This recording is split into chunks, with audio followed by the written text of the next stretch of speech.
Takže čau, vítám vás u dalšího vlastně netradičního videa. Tohle není žádný dubbing. No tak to jsme v prdeli. Tohle je vlastně moje recenze na stránku, která vyšla zrovna včera. Myslím, že včera vyšla. voxtechhasbeenhotel.com. Nejlepší stránka, kterou jsem kdy teďka viděl za ten měsíc, kámo. Fakt nejlepší stránka, kámo. Oh my god! Wow! Kdybyste teďka si myslel, jako, že v tomhle videu fakt jako neumíme hýbat z myší, tak to bude tím, že mám vlastně teďka v sádře ruku, takže používám levou ruku, ano. Je to velmi těžké, ale už se jako na to začínám zvykat. No, každopádně odbočíme a vrátíme se jako vlastně k této věci, k této úžasné věci. Takže, počkejte. Tak. Máme tady vlastně takhle plochu, můžeme si tady změnit samozřejmě design. Mám tady, já mám nejradši Voxe, ale můžu vám ukázat tady Velvet a Valentino. Jsem mě nejhezčí teda Vox, jo. No, za prvý si tady můžeme udělat vlastně ID badge. Já jsem se samozřejmě na to koukal. Nejlepší, kámo, tady si normálně dám takhle do minus. Yep. Yes, kámo, nejlepší.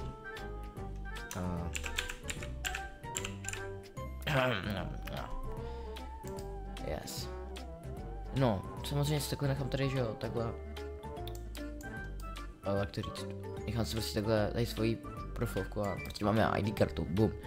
Nejlepší, kámo, to se mě fakt jako líbí.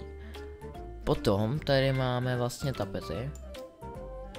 Jo, mám vlastně, už jsem si jednu tady stál, protože se mě mrtě líbila. Mám tady vlastně V-Tower. A to je někde tady dole. Jo, tady. Mrtě pěkná tapeta. To jako je plus fakt jako nahoru, jako tady jsou i tapety. Což je fakt jako super za mě teda. No, potom tady máme tohle. To nevím, k čemu tady je vlastně. Jo. Prostě on tady nahodí tohle, jo. Jo, je to tak, no, je to tak. Potom si můžete dát vlastně e-mail. To je taky za mě fakt jako super jako věc, co tady jako je. Protože tady, když dáte e-mail, tak vám budou přicházet zprávy vlastně o nějakých nejnovějších změnách. Což je taky za mě super. No, můžeme tady vidět nějaké reklamky, že jo? No a jsou tady pravidla, které se podle mě dají využít. Protože ty pravidla se využijou tak. Když si tady dáte takhle vlastně employee servy, nevím mluvit, tak si tady můžete vlastně udělat quest, pro koho budete pracovat, což je taky podle mě jako fakt super. No a já jakože vlastně nejmenovaná osoba dubbing Voxe v Satanic Dubbers, jo. Taky dubuju, že Voxe, tak bych chtěla zpracovat pro Voxe. Takže who is your favorite V? Vox. If Charlie Morningstar was in front, no já to budu říkat v češtině. Když potkáte Charlie Morningstar teďka, co řeknete? No to budete jako dělat. No, přijetý autem, říct to vlastně svýmu vedoucímu, zarvat a říct jí vlastně, říct, jak je jako lepší pracovat ve Voxtechu než ve Hasbeenhotelu, což je taky podle mě jako, já bych jakože asi... Hezky pěkně! Nebudeme to řešit. Je středa, je postředně a Valentino... No to nebudu překládat, prostě já nevím, kámo, já fakt nebudu překládat. No prostě jakože Valentino vlastně nemá, že má prostě, že prostě nějakou na nervy, nebo prostě, že chce podle rozvrhu něco, takže hand him a cigaret, vzít ho prostě ven na 8 hodin a pak jako prostě od nějak jako prostě jako, chápete? Rozvrh žádný nemá, a nebo mu dát Voxovou kreditku. Já bych mu asi dal cigaretu, protože jako vlastně rozvrh jako. Nejsi zaplekutý, Valentína bych asi moc nebral ven. Já budu tady, já dám tady tohle. Ne, Velvet prostě dělal nějaký, že potřebuje udělat love potion, nějakou reklamu nebo něco a Valentínův pracovník byl jako prostě je skolaboval a prostě jako je to přerušený, takže co bych udělal?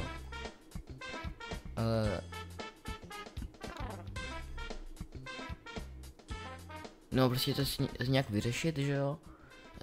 Utíct a schovat se a zavolat Voxa, anebo vyřešit to, protože to je moje chyba, měl bych si za to stydět. No, co bych dělal? Já bych zavolal asi, no teda bych asi, zkusíme tohle. Jo, já jsem fired. Jsem úplně fired. Dobrý, uděláme to znova, protože já fired to nebudu. Takže Vox, že jo. Zkusíme teda za stola.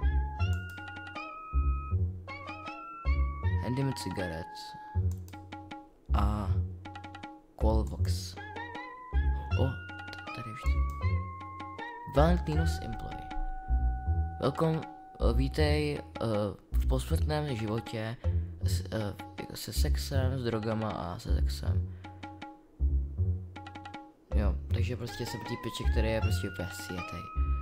Jo, takže vůbec, tak ještě to jednou zkusím a pokud nebudu Voxa, tak já už nevím. Zkusím tohle teďka. Jdeme cigaret. A Velvets employ. Jo, takže prostě já jsem vlastně módní týpeček, který bude asi fungovat pro nálov, použil na takovýhle prostě věci. Takže Vox.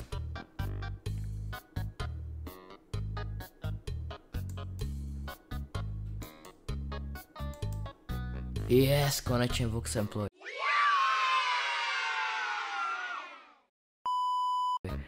Vítej v prvním dni v posmrtném životě.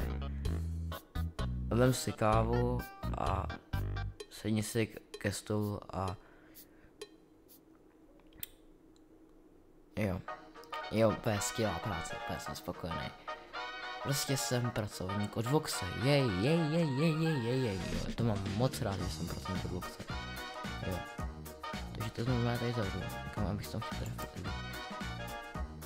To je za mě fakt jako skvělý. Jo. No a zkusíme ten driving tutorial, s mi to teda půjde, jo, jdeme to. Klidně vám tady můžu dát odkaz na to video, nevím jestli to půjde jakože, myslím, že to moc ani nepůjde.